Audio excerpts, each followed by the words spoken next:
Hello and welcome to Aliens Revealed Live. I'm your host, Dean Caparella, here on the Paranormal UK radio network. Alien abductions, monster-infested ranches, men in black, near-death experiences, close encounter experiences and more. We speak to some of the most amazing people on the planet, ready and willing to share their chilling stories with you. And they all come from the Aliens Revealed Live files here on the Paranormal UK radio network. I saw a UFO, but what do I do now? That's a question many people will have asked themselves over the years. In fact, it wasn't too long ago that if you saw a UFO, you generally kept it to yourself for fear of ridicule. Today, things have changed. Seeing a UFO has become a little bit meh. It seems we've moved on somewhat, and the focus seems to be more on close encounter reports. Not to say that there still isn't a place for a good old-fashioned UFO sighting. I remember clearly the first time I saw a UFO. It was in 2004 and I was living in Sydney, Australia at the time. It was about 11:30 at night on a cool Friday evening in May, and I saw this thing as plain as the pimple on the end of my nose. I'd been eating chocolates at the time. I was sitting on my balcony looking out towards the beach, and when this craft appeared it was as if I could almost reach out and touch it. It was triangle-shaped, and I estimated it to be about 30 feet from tip to tip. You do the math. It was a surreal feeling as I observed it glide above the sand. It was no more than 50 feet above the ground, and it didn't make a sound. Actually, when I say it didn't make a sound, it was as if there was a silent hum, and everything seemed to be in slow motion. I watched it for 2 minutes, and then it disappeared. The next day, I went into work eager to tell people about it. But I was due to commence an on-air shift, and something kept telling me, don't do it. I went into the control room to check what my schedule was, and while I was there, I wanted to ask if anyone had seen something strange last night. Again, that little voice kept saying, don't do it. But I was going to say something anyway, and before I could open my mouth, someone blurted out, did you see the UFO last night? Wait, what? To tell you the truth, I was actually afraid deep down to say anything because of ridicule. And a lot has changed since then, and that was only 17 years ago. That was my first UFO sighting, and I'll be honest with you, while it was real, there was still a little doubt planted in my mind. I saw a UFO, but I feared speaking up about it, especially to friends and family. And how many of you have felt the same way? Chuck Zukowski is one of the world's elite UFO field investigators. When he's on an assignment, he doesn't leave any stone unturned. Zukowski showcased his skills during his television series Alien Highway. He's very analytical and methodical. I wonder how he would have conducted his investigation into my first UFO sighting. I imagine it's one thing to say, I saw a UFO and believe what you saw to be real. However, even though you're sure about what you saw, investigators like Zukowski will either confirm or prove otherwise. And that certainly would have contributed to many people keeping UFO sightings to themselves. Today, however, society has shifted. People seem to be chasing notoriety, and reporting a UFO you saw hovering in the skies doesn't seem to be a big deal anymore. Chuck Zukowski is joining us to talk about what it takes to become a paranormal field investigator. And folks, some of this stuff will even surprise and shock you. Hi, Chuck. Hey, thank you very much, Dean, for having me on I guess it's your show? Well, we're doing an online summit at the moment. We've got a great field of speakers who have been assembled and presenting over the next couple of days and on all sorts of subjects. And I thought field investigation, I guess, doesn't get talked about a lot within this sphere. And I thought you would be one of the main men to come and talk to us about that. So I guess the first question is, does a background in law enforcement help you when you go out and look at a case and examine all the evidence? You know, it has helped me. I've been doing UFO investigations, film investigations for about 30 years. And so I was doing film investigations before I was a deputy. About 15 years or so worth. So actually being a deputy, believe it or not, when I was a deputy. Okay, so yes and no to your questions. Yes, since I was a deputy, I learned a lot from law enforcement that helps my future investigations. But being a field investigator actually helped me as a deputy when I was dealing with the public. And one of the reasons, obviously, is because I talk with a lot of people. And so I have that, that I don't know, I want to call it a sixth sense or whatever, but, I can talk to people and understand what they're trying to tell me or what they're trying to hide or what they're afraid to tell me. And so that's really helped me, as a deputy, when I was a deputy. But since then, a lot of things I learned as a deputy has also helped me as a field investigator. Not only some other things that I learned, interviewing skills, when you're talking to someone and telling them, they can basically tell when they're lying or, when they're not telling the whole truth or looking for evidence, different types of evidence. So it was kind of like a handshake type of thing. The field investigative work that I'd done previously helped me being a deputy, and me being deputy helped me do it. So I learned a lot from both ends. So I feel really happy about that. It's really helped me along. And does it help to have a dose of skepticism before going into a case?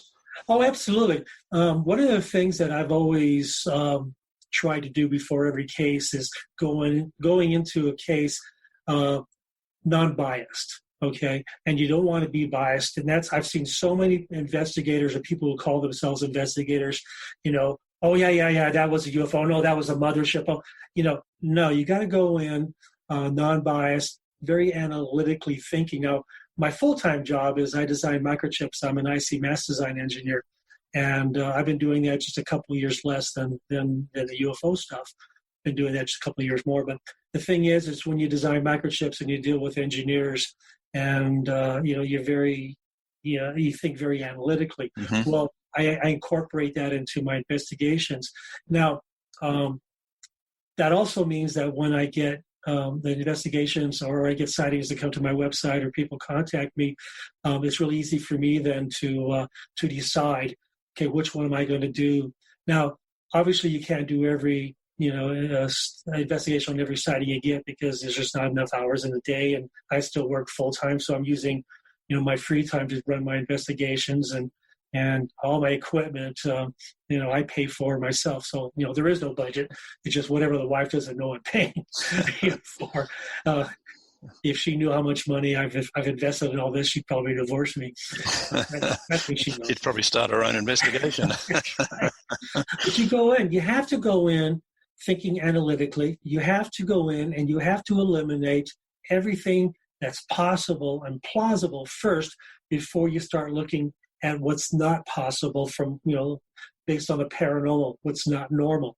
So, lights in the sky. Lights in the sky are really, really hard to do now because, we have just so many satellites up in there and so many other things that we don't know about that other countries and our country's putting up there. There was a experimental shuttle that NASA had that actually NASA/government that just came back down, that just landed. So there's a lot of things out there. So it's really, really hard to do lights in the sky without the lights in the sky being very unique, like, the way they move and circling and, was there communication with the witness. And so that's a little tough, but that makes it easier though when you have some type of evidence like that. Craft sightings are really good. And then depending on the trajectories and other things too, along with, creature sightings. So it's really easy for me to go through my cases and say, okay, I'm going to talk and attack that one. I'm going to talk about this one, and we'll see about, setting that up for later. But the main thing is when you go into these, the first thing you got to do is you have to eliminate, like I said, everything that's possible. So when I go into something, first thing I say, could have been this, could have been this. Now, where the law enforcement training came in, and it's really sad, but now I've learned because of that, and since then, the first thing you say is when you talk to someone is, what type of medication Were you on any type of medication Okay. when you had the sighting? Were you drinking? Were you smoking pot? What were you doing? And it's unfortunate to ask those questions, but trust me, you'd be surprised how many people were smoking pot or how many people were drinking alcohol when they saw it. Now, I'm not saying that if you're smoking pot or drinking alcohol that you didn't see what you saw, but it makes it a lot harder to verify the case when that's there. So it makes it more difficult to validify it, especially if people find out, hey, that witness said he was high on grass and saw it, and you're trying to make a case out of it. So unfortunately, those don't work. You just got to throw those out. And they're really good cases, but you lose the validity depending on the situation of the person and what you're doing at the time. But, that was the cop in me coming out. Okay.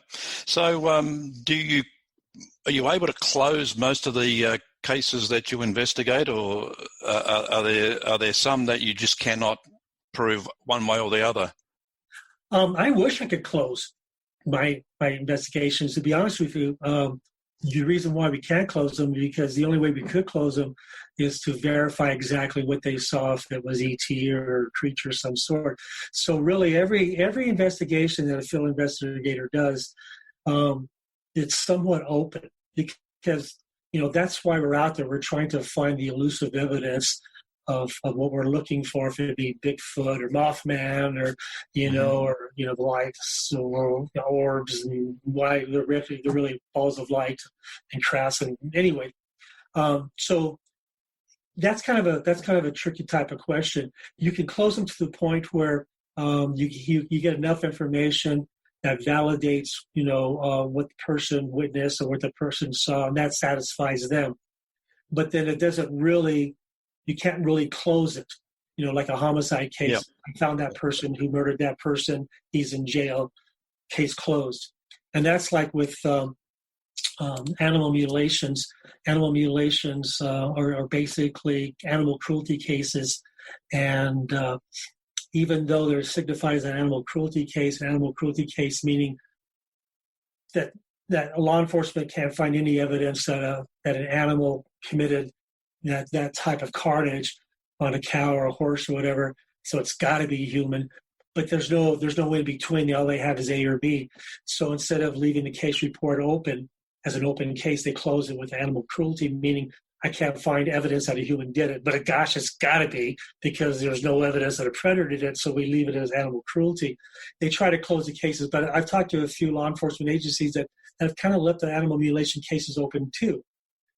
And so they become cold cases, just like, cold case homicides too. So it's really interesting. Depends upon the department, depends upon the individual on how they handle this. So really, going back to your original question, every true UFO investigative case is really an open case or a cold case, because we can't point our finger on the evidence and say, that's the person. Yep. See here, look, I got him, So you can close it just to a point.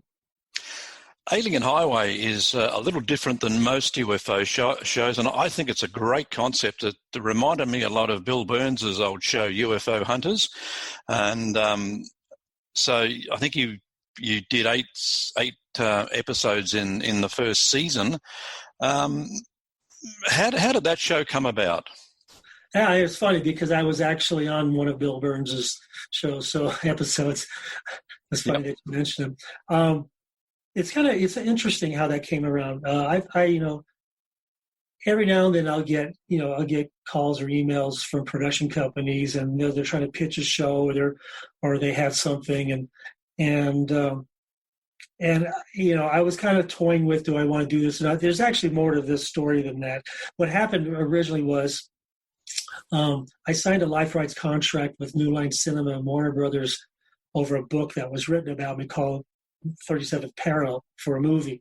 Mm-hmm. And so it was a 3-year type of life rights contract. So within that 3 years, and I got so much press, it was all over the place about the 37th Parallel, that I was getting emails and calls like every other week from production companies wanting to do something.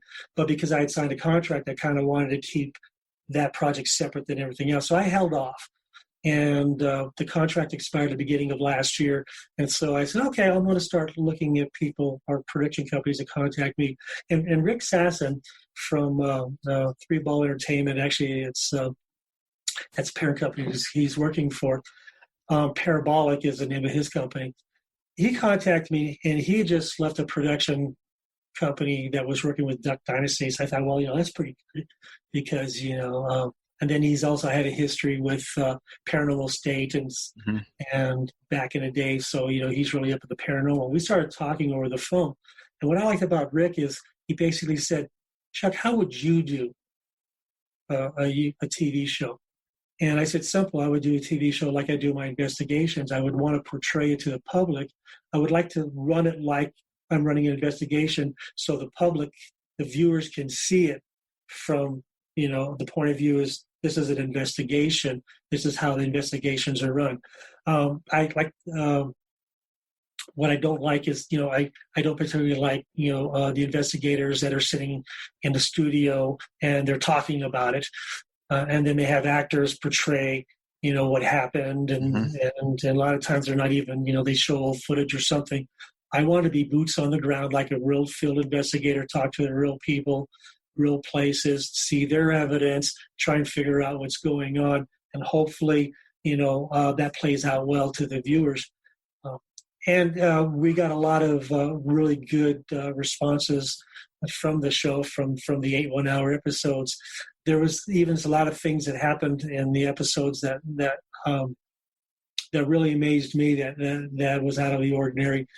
And to the point where, being analytical, I was questioning the production company.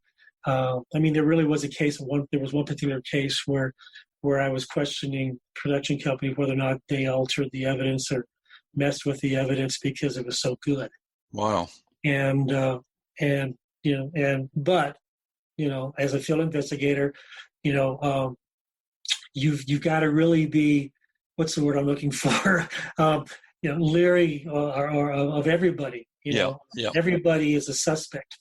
And when I meet someone for the first time and they're telling me their story about what they saw or what they witnessed, the first thing I'm doing is I'm looking at their eyes, I'm looking at their facial, their face and what they're doing in their hand gestures, and I can tell right off whether or not they're leading me on or telling the truth.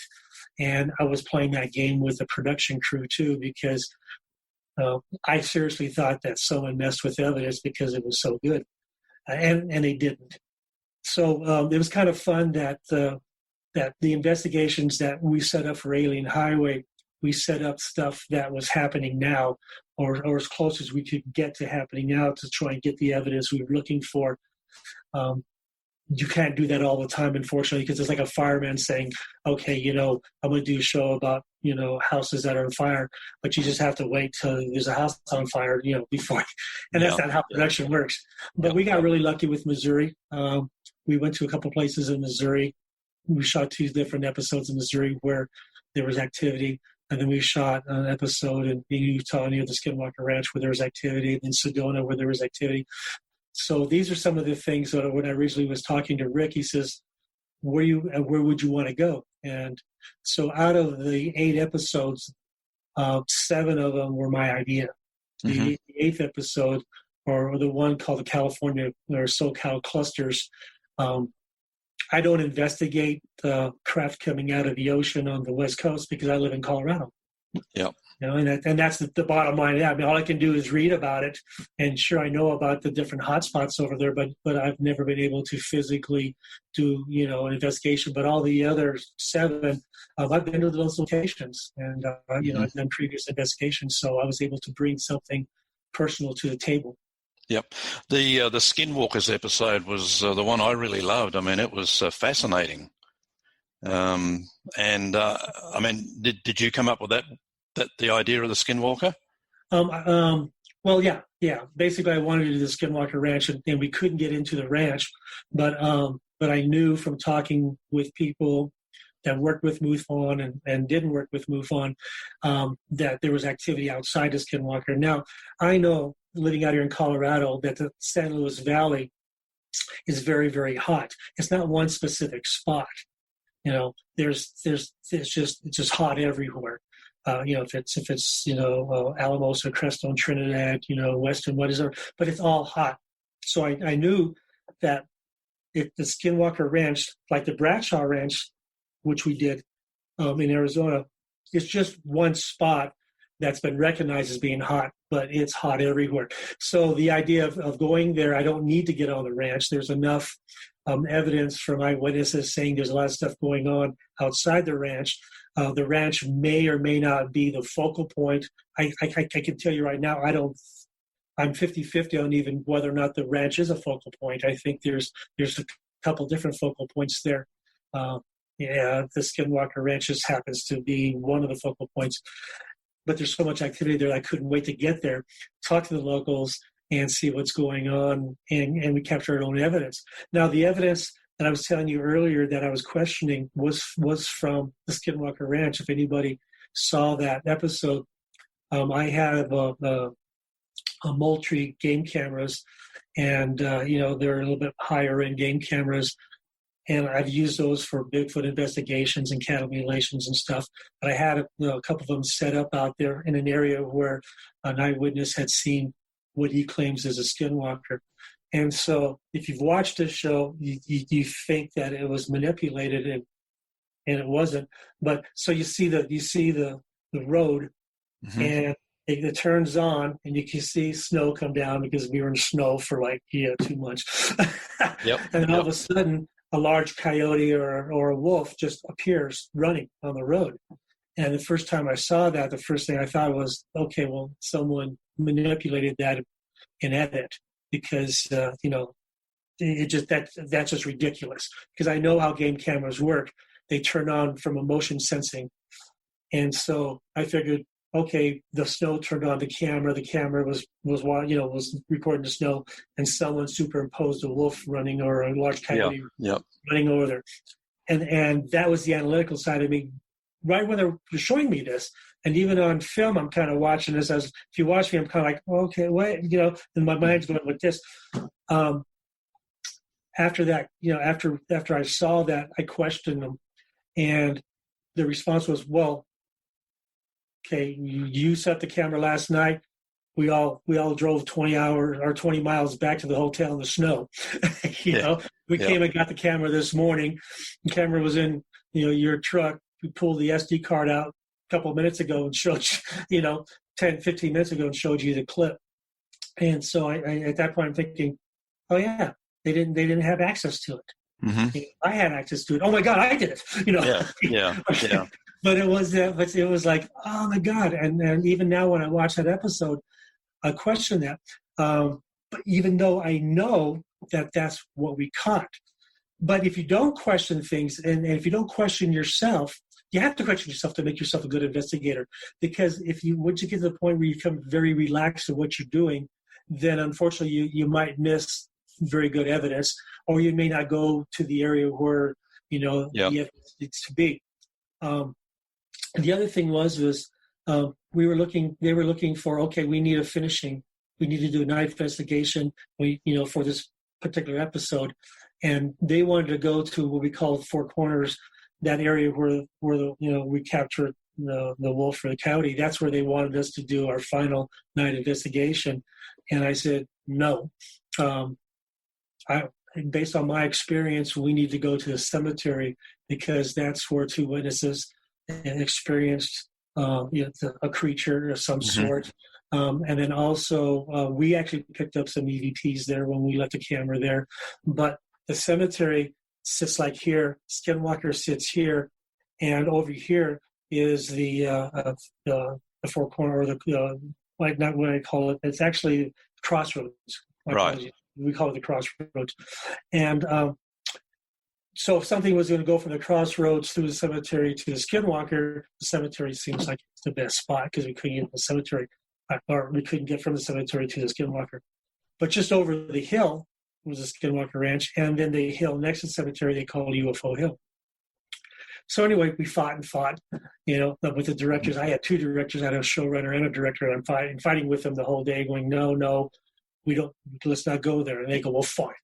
You're the investigator. Fine. It's your show. We'll go there.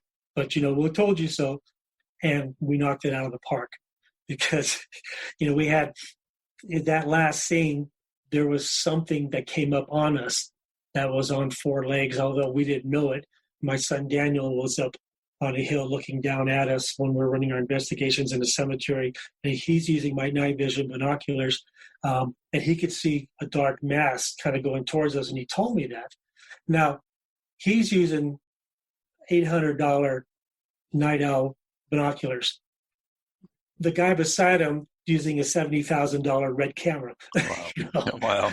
And so when he shot that area, and really he was kind of looking to see where we were, but he wasn't focusing his eyes, or else he would have saw it. Mm-hmm. And that's where there's one little scene where it looked like there was some kind of a four-legged creature coming towards us. Wow.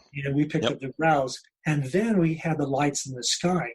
Now, where we were looking, just on the other side of UFO Hill, the Skinwalker Ranch was just a mile on the other side, and that whole area just lit up. Now, if you've been out that way and you've investigated before, you would know that there's a lot of oil fields, and sometimes you'll get methane pockets, and they'll burn off the methane pockets to get to the crude oil. And so the first thing I'm looking at is, that's got to be a methane pocket they're burning, because that's what that glow is they're burning the methane.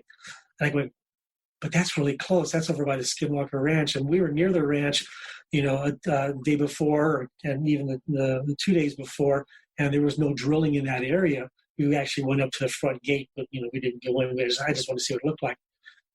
And then I saw the white beam coming up through the center of the glow. So you have the glow, then you have this white beam coming up. And I'm going, yeah, there's no way in hell that's methane being burned off, because why is that white beam in the middle? And all of a sudden I'm going, it's a true anomaly. And so we were able to capture, we captured something coming up on us. We captured that, and we captured, the EVP or the growls on audio too. So it turned out to be a really, really good ending of a really good episode. It was. Because I was fighting with the directors. I said, look, I'm the investigator for some reason. I don't know why. I can't tell you why. I just knew that would be the place I would go. If I only had one night left in this area to finish my investigation, I would finish it there. And I think it's more, I don't want to say intuition. I think it's just based on experience, because I've been doing it so long that just seems like that would have been the perfect place, and it turned out it was. Yep. And people watching today, do yourself a favor. You can probably watch the episode on your on-demand service through your satellite or cable, and season 1, episode 1, Alien Highway, I think it was, Skinwalkers. Yeah, I was really enjoyed that one. It's funny because I'm sitting at home with my family watching these things on TV, and it's like I'm watching home movies. Skinwalkers. Well, let's quickly move to animal mutilations. I've followed Linda Moulton Howe's work for a long time, and on animal mutilations, and just love her investigation. So it's something you've also taken on. And it's probably a topic that probably turns off a lot of people that have got a love for UFOs. It's not something a lot of people actually want anything to do with. Why is that? Well, not only that, but there's not a lot of people that actually want to do it. It's not sexy enough, I guess. Well, it's not sexy enough, but it's really intriguing. It's out of all my investigations. Okay, well, out of all my investigations, ghosts are the ones that scare me the most. I just did a ghost investigation the weekend before Halloween with my daughter in a cemetery, and we picked up some EVPs, and I picked up off in a distance like a scream, like somebody was screaming. Wow. Really cool stuff. And it scares me. But I have no problem tracking Bigfoot and looking for aliens, but ghosts, for whatever reason. Now, the cattle mutilations, when you do a cattle mutilation investigation, the first thing you have to remember at all times is we really don't know how this animal was killed. And until we know that it falls, and I've done enough of these now that I know that if it falls within the cattle mutilation phenomenon, that there's really not a lot of danger to you or to your team when investigating cattle mutilations. But when you're coming up on an animal death, you really don't know how it died, anthrax or hit by a train, right? Anthrax or some type of viral something that you can actually contract yourself and take it back home to your family. So I do things differently than other investigators. There was one cattle mutilation investigator that was taking his dog, and he said, well, my dog was helping me find evidence. Well, but if your dog gets in and gets into the animal and contracts whatever killed that animal or catches whatever, then you take that dog home and not only put the dog's life at risk, you put everybody's life at risk at home. So it's really hard to control an animal, unlike a human, where I can tell the people with me on my team, stay so many feet away from that. Make sure you wear rubber gloves, make sure you wear some, whatever. Don't be touching that. And the reason is because there's been some cases where the ranchers themselves had touched the animal and they would lose the feeling in their hand, and it'd be real tingly. So I know that there's something on those animals. Now that's the paranormal side. Now, if it was non-paranormal and it died of viral infections and they touched it, then they contracted, or they could have. Now, I did an investigation last year where there was a horse that wasn't mutilated, but it was found dead, and the rancher swears that the horse was pregnant, but when there was a necropsy done on the horse, the veterinarian didn't find a fetus, or didn't find it, an infant, or whatever they call them.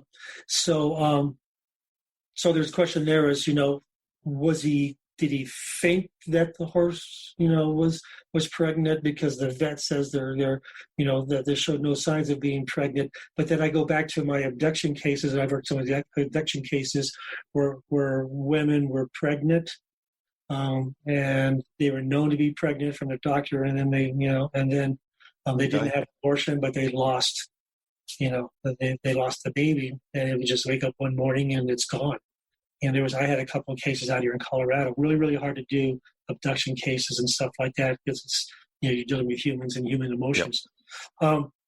So you use your experience and went, okay, well, this guy's been around animals, so I'm just going to judge. I'm going to trust his judgment that the animal was, and pregnant. I'm going to base that on all my other investigations where vets have been wrong before because of the UFO phenomenon. And the more I pursued that, he lost a couple more animals under unusual circumstances. There was a case earlier last year where, earlier last year, where it was a bona fide animal mutilation with the strange cuts in the area. And then animals were dying, other species were dying too. Horses and goats and pigs and cows. And so it was all happening at once. And now I'm thinking, oh my God, did I jump into something that could be viral that's jumping species? And that was an episode also on Alien Highway in which one of the witnesses actually witnessed a helicopter airlifting a dead elk out. Now, not during hunting season, but even during hunting season, unless you're really wealthy, that you airlift, your kills out with a helicopter within the area where animals were found dead. The one thing I've always wondered about animal mutilations, do people see UFO activity before and after the mutilations? They actually do. A lot of times, and it's really funny too when I talk to people that had cases of strange animal deaths or mutilations, I always say, well, I hate to ask you this question, but I have to ask you, have you seen any strange lights in the area before or anything afterwards? Generally, it's always before, because I'm talking to them within a couple of days of the mutilation. And I'll tell you, about 3/4 of the time, they see, strange lights, balls of light, either in the pasture or, in the sky or something. Now, the one thing that I love, I know that your viewers out there going, well, that could be this or that could be that, but and that's true. But when you're talking to ranchers that live in very rural areas, they know the area. They're used to looking at the stars. They're used to looking at the environment. So anything that looks out of place, they really notice pretty quickly, because they're out there way early in the morning before the sun rises. And a lot of times they're out there at night too, working outside. So they're very, very in tune to their environment. So it's really, really like a law enforcement. You know, Yep. Cops are usually, they know their district, and then they switch from districts to districts, but they really know their areas, and they really know the type of people and who they have to deal with from time to time. Same thing with ranchers. So they see balls of light. Now, I've had a couple of ranchers that actually saw a solid craft looking type UFO. Most of the time, the balls of light is what they see. And what's interesting about the balls of light, and I've been investigating that for a few years now, and they go way, way back to, well, you can go way back to the, World War II, where they were called the Foo Fighters. Yep. I'm not saying that's where the band got the name from. They say they just made up the name, but how can you make up something that was talked heavily about during the 40s? And the Foo Fighters were basically, I think the name came from a comic book. If you're a foo, you're a fighter or something. But these balls of light were following our fighters and following our bombers, and they were also following the Japanese fighters and bombers. We thought it was Japanese technology. Japanese thought it was our technology. As it turns out, it was somebody else's technology. Mm-hmm. And there's even works of art, if you go way, way back, that shows balls, these like balls of light in the paintings and interesting stuff. Now, whether or not the artist was depicting what people said they saw, it depends on what program you watch on TV saying, yes, they did, no, they didn't. But it's just kind of interesting that the artist would draw these balls of light in the sky and on his painting. So we don't know how far back they go. Now, when you talk to Native Americans, and I've been really lucky living in the Four Corners region to be able to do that, it's no big deal to them. It's something that generations within their tribes have seen, and that's the Utes, and that's the Navajo and the Apaches that we've talked to. That would just about be the hottest of the hot spots in the country, wouldn't it? The Four Corners. Yeah, but really, it's hot everywhere. It really is. The thing with the 37th parallel, my theory based on the 37th degree latitude theory was, we have multiple highways across the United States that we travel, like I-70 and there's, I-40, and then even, Highway 66 or whatever. But UFOs have a tendency of traveling, from what I've seen, majority of them have a tendency of traveling east to west. If they're going north to south, but when they bug out for whatever reason, it seems like they dart off either towards the east or to the west. And so I started looking at that theory back then and noticed that my animals, every one of the cattle mutilations that I've investigated, the animal carcass was facing east and west. And then even when you have multiple animal deaths at one time, they're all facing the same direction and they're all laying on the same side, if it be their left side or the right side. Very, very interesting stuff. Once you start doing more and more of these, you start seeing a pattern. Yeah. And some of them are actually laying in a 16 to 22 foot, I don't want to say crop circle, we'll just say ground depression. And the ground depression, when I had the soil analyzed inside the ground depression compared to outside the ground depression, the nutrients inside the ground depression have been changed, and the soil is less soluble. So some type of energy source physically changed the nutrients or changed the soil. And that's been true with every case that I ran soil analysis out of here in Colorado, and it actually compared with soil analysis out of Kansas City, Missouri, and then out of Georgia also. Even though we have three different states, three different soil types, but yet we ended up with the same type of analysis. But the majority of the time, people see these balls of light beforehand. It could be, a couple of months, could be a month before, could be a week before. And then sometimes afterwards, I get reports that they see unmarked helicopters flying over the areas where the animals were mutilated. Now, I've heard all kinds of rumors in the past. Well, it's the military's doing it, the government's doing it. I even had someone tell me, oh, it's special forces doing it. It's when they can successfully mutilate a cow, then they can graduate from the special forces. I just felt like taking that guy and just popping him one in the face. Hopefully I would knock some sense into him, because obviously he had no sense at all. Because animal mutilations has been going on since 1967 with the first case of Snippy the horse, which was really, her name was Lady. We've had over 10,000 cases in the United States alone. And out of the 10,000 cases that were investigated by law enforcement, they never found a culprit. They never could pin anything to a predator or to humans, so it's been an open case. So theoretically, this is probably the largest, if not the largest, animal cruelty case, if not in the world, at least in the United States. Now, you can go back further and find some information of animal mutilations back in the late 1800s out of Missouri. I actually found an article in one of the older magazines that talked about a mutilation case, and where the ranchers actually, they saw this UFO craft hovering over the ranch, and they ran in the house, and they thought, that's it, we're all going to die, and they hid in there. And then the next day, the father comes out, with a shotgun, and he finds, I think, 3 of his cows dead, and void of blood. So it's not anything new. Now, if you talk to the Native Americans, they've talked about animal mutilations that they've seen in the past.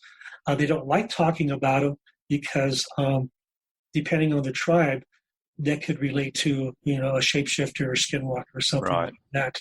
So it's really hard to get information out of them, but they will tell you. I mean, I got a really great opportunity during the skinwalker episode to talk to a Ute elder. And unfortunately, his interview didn't make the show. But what I did learn from the Ute tribe, and I learned off camera, and he wouldn't verify it on camera. The Ute tribe has got, of course, we all know they have a name for Bigfoot. Sasquatch is not their name; they have a separate name for it. But Sasquatch is an Indian name for it. They also have a name for UFOs, and a lot of tribes do, and they call them, their name for storm travelers or sky people or something. That's our, our definition of their name. But the Ute tribe actually has a name for gray aliens. Oh. And when I got him talking about that, and then when he realized he was talking about it, he stopped. He says, I can't say that on camera. I can't say that. So I can't say that. I said, well, okay, but I understand he can't put himself out there. So there's certain things that they don't like to talk about, but my gosh, they have a name for a gray alien, and that's in their culture. It's not anything new. It's not, and they've been around way before, the Europeans migrated to North America. So, so much for our military and our government doing it, unless George Washington was crossing the Delaware with a mutilated animal in his boat, Yeah, you never know. No, you don't. Chuck, I could keep chatting for hours here, but we've just about got time up here. But I just wanted to quickly get a response from you on the disclosure topic, because you feel like the whole topic of UFOs and disclosure is just bubbling at the moment. With the New York Times article a couple of years ago, with the release of the naval footage not long ago. If it happens, what do you think the world would look like post-disclosure? Well, it's really interesting because I've been doing this for 30 years, and it seems like every 8 years or so, you get this whole disclosure thing.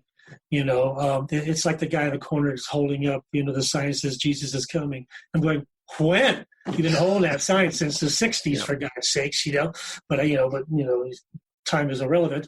But the thing is now, because of technology, everybody's got a cell phone, in which they have the capability of shooting video, audio, photos. And so we're getting a lot more evidence coming in through cell phones, because before, our evidence was, people on vacation. They just happen to have the 8mm camera, or they have a box camera or something. But now everybody's got it, so they see something and off they go. Of course, we got the people out there faking evidence. But the thing is I think what's happening now is more and more people in the public are being more aware that there's other things, that something's going on out there, because it's just too hard to put under the carpet like they used to do. There was a National Disinformation Act years ago where, the government was not allowed to lie to the American people. But if they told them a little tiny bit of truth, then they could tell them a lot of untruth and get away with not violating any policies there, But the bottom line is we got more people out there now that are experiencing this, so there's a lot more communication now that we have, the internet. It's really easy for people to communicate in other countries, go back and forth with all the social media programs we have now. So it's really, really hard to to keep people from talking. Before we didn't have that, right? Everything was done by mail. For people out there watching this, remember mail, the little postcard? Yep. Back in the day. So, Barely. communications are faster now. What I liked about what happened a couple of years ago was, the Pentagon came out saying that, they're funding so many $1 million. I forgot what it was, 22, 28 million. And all of it was going to Bigelow, basically. Now, I had a run-in with Bigelow a couple of years before, and I knew that Bigelow was working for someone in the government. I thought the CIA, because I knew he was getting money from a government entity and then putting it into MUFON for their STAR program. I knew it wasn't coming out because we saw evidence, and I saw evidence. And so in the book, The 37th Parallel, that came out in 2016, we talk about that. So, talk about Bigelow and then even at the very end of the book, for the people, and you can probably find it for $1.50 now, the 37th Parallel, but at the very end of the book, a lot of people don't like the ending because there's a lot of blacked out, stuff that's lined out. And the reason is if you read between the lines, it points to Bigelow being involved in this and all the different things. Right. But it was my way and the writer's way of trying to get the information out to the public that there's something going on and Bigelow's in bed with the government and the government knows about it, but without basically saying it was Bigelow so he wouldn't get sued, Yeah. That's how we kind of did it. But I think it's really cool. I mean, more and more people are talking about it, and now you have the pilots themselves, the fighter pilots themselves that are coming out and saying, yeah, we saw this. Yeah, we don't know. And then just very recently, was it the Navy? They finally came out and said that, oh yeah, by the way, those Tic Tac videos, yeah, we don't know what that was. Yeah. It's not tinfoil hat topic anymore, is it? I was reading today in the UK, more people believe in UFOs than they do in God. Well, I didn't realize that. It's amazing. But then again, too, you can have it both ways. The aliens could have the same God. We don't know. But the thing is I think it's a touchy subject for some people. And for whatever reason, they seem to think that, that once we say life does exist, intelligent life exists. Yeah. We're talking the religious communities. Yeah, well, and that's fine. I don't have a problem with the religious communities having problems because I think that a lot of them have been so far off base anyway. They need to really, step up to the 21st century. And I know the latest Pope is trying to do that. Mm-hmm. Now, letting priests marry and stuff. So it's a slow thing. It's really hard to keep, to have people that have a certain habit. And I don't mean none, but a certain habit, and then try to get them out of that habit. But when you have the younger generation, and that's what Catholicism, or at least the Catholic Church, is saying recently, that they're losing, the younger generation, and they're afraid that the religion is going to die out because the younger generation. Well, the younger generation is saying, we just don't understand your methodologies anymore because we're seeing this, we're experiencing this, and you're saying it's not true, or you're not. But people have investigated, the Roman Catholic Church or, the Vatican. I know, there's information in the Vatican. The Vatican itself, they had their own UFO investigator for years. I forget his name, but you can look it up. And then even the nuns were helping to chart stars back in the day and write a book. So they have their own telescope, for goodness sakes. Oh yeah. So they know what's going on. So but I think what's happening with the disclosure now is it's like a rock rolling down the hill. It's starting to pick up speed now, and It's kind of interesting to see where it's going to go. And what's going to happen. Now, I was really happy to be with Travel Channel, getting more information out. But for some reason, some of these channels seem to think that ghost investigation shows are far more exciting than UFOs. And in my opinion, I know there's life after death. I don't have a problem with that. But life outside our planet. Yeah. And that's a game changer for us, for how we perceive things in the future and what we do with our technology. Unfortunately, we are a very warlike planet, and we've been using our advanced technology for battle rather than for travel. It's unfortunate, but that's just the way it's been. Even back in the 1500s with Copernicus, you couldn't say that the Earth wasn't the center of our solar system, or else you get beheaded. Yeah. So, but now, we have this information highway coming out, and it's really exciting. I was really excited when the report just came out a couple of weeks ago saying, "Oh yeah, by the way, those Tic Tacs, we didn't know what they were." And I went, "What? The military's actually saying that?" I'm going, Yeah. "Okay." Now, I do have a couple of. If you watch the show, there are a couple of government informants. I just picked up another one, and I don't know if I've been using that because I don't have a show, but people within the government that are trying to release information to the public. And so they'll go to certain people, and I have no idea who these people are. They just call my phone, and there's no, the return, I'll be honest with you, the return call one time was my own phone number, which is, Wow. and it's really easy to do. Wow. Anybody can get that technology to do, but Yeah. that's how it plays out. And so there's information they're trying to get out. So there's this battle going on within the government within. Yeah. One trying to hold the information and one trying to get the information out to the public. And the information has been coming out public, so I'm really, really excited about what's going on. I can't wait for the next release of something that's going to happen. Yeah. Mm-hmm. It is an exciting time. Chuck, been an absolute pleasure speaking with you, and we've just gone a little over, but that's great. And I'd love to get you on again sometime. We'll follow your progress and see where you head next. And let's hope Alien Highway or another show comes your way very shortly. Well, hopefully I'll be in the news going up in the craft. There he goes. Waving to everybody. Bye. Chuck, thanks a lot, and we'll talk to you again very soon. Well, thank you, and thank you very much for having me. That's ace paranormal investigator Chuck Zukowski joining us. The alien autopsy of the 1990s looked like being the biggest event in UFO history. Well, actually, it just about was, but not for the reasons most ufologists and UFO fans would have liked. The alien autopsy film was proven to be a fake. One man who can verify the alien autopsy hoax is Philip Mantle. He's joining us on the show next week. Well, the film for me became quite personal. There were some people say that I was an accomplice to Ray Santilli, that I was in his, I was being paid to assist him and so on, none of which was true. So I set off, I made the decision that in public, Dean, or to Ray Santilli's face or in private with him, I would support him. I would say it's authentic, we can do this, that, and the other. But behind the scenes, I was working with colleagues in different parts of the world to try and get to the bottom of it, whatever that may be.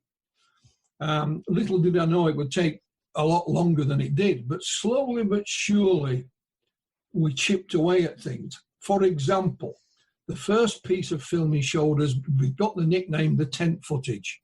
Mm-hmm. He claims it's filmed in the desert in a field tent. I got a tip-off that a certain company had made it. I found that company, although it had closed, but I found the people who worked there. They admitted it. Yes, we made the tent footage. We presented it to Ray Santilli, and he said, go away and come back with something better. But we didn't make the autopsy film. We made the tent footage. Ray came up with a story to try and explain that away. So slowly but surely, we chipped away at it. Then we got another tip off. Is there any interest still in the alien autopsy film? This was around about 2003. Why? This was on email. Well, my friend made the dummies for it. So I met this gentleman. I met him, and he explained that his friend, a very good friend of his, made the dummies for it, but he wouldn't tell us who it was. However, in explaining who his friend was, he let out a little bit of information by accident. Now, using that tiny fragment, we were able to discover who this gentleman was. Now, he wasn't a special effects expert. He's actually a sculptor, Royal Academy trained sculptor, and his name was John Humphreys. Mm-hmm. So we contacted John Humphreys, and he was going to go public about this. And he spoke to a chap by the name of Robert Kiviat. Robert Kiviat is the man who made Alien Autopsy, Fact or Fiction. He's the producer. And he was discussing it with Bob. And he mentioned another name. He said, it's not me you need to be speaking to. It's Spiros. But no second name, just Spiros. Anyway, John Humphreys, like others, disappeared into the background because Ray Santilli was now making a movie called the A&E channel Blaze will be kicking off its UFO week on March 22nd at 9 p.m. One of the highlights of the week is the 4-part series that Mantle made last year titled Alien Autopsy, The Search for Answers. The series is based on his book Roswell Alien Autopsy. The first part of the series will be aired on March 25th. Philip Mantle is joining us next week from the files of Aliens Revealed Live to talk about the famous Alien Autopsy film. Thanks for being with us. Don't forget to check out our site at arlhub.com. That's arlhub.com. And as always, keep looking upwards and take care.